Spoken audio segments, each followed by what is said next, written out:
हम बैठे हैं जी तस्नीम हैदर शाह साहब के पास, इनसे कुछ पूछते हैं कि जो इन्होंने इल्ज़ाम लगाए थे मरियम नवाज़ और नवाज़ शरीफ साहब के ऊपर अरशद सलीम साहब के कत्ल से रिलेटेड वो मामला कहाँ तक पहुँचे हैं।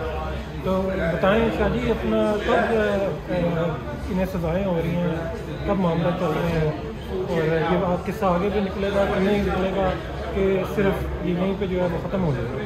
बिस्मिल्लाहिर्रहमानिर्रहीम, भैया का नाबोदो भैया का नस्ता यानी।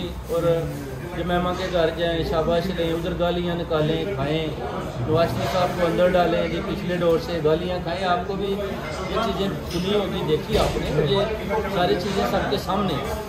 हाँ जी, अल्लाह ताला को जो आपका मकसद है और जो आपकी काविशें हैं, अल्लाह ताला उसमें आपको कामयाब करे और अल्लाह ताला आपको अपने हिफ्ज़ ईमान में रखे। बड़ी मेहरबानी, शुक्रिया कि आपने वक्त दिया और हमारे कुछ हमने गपशप करके जो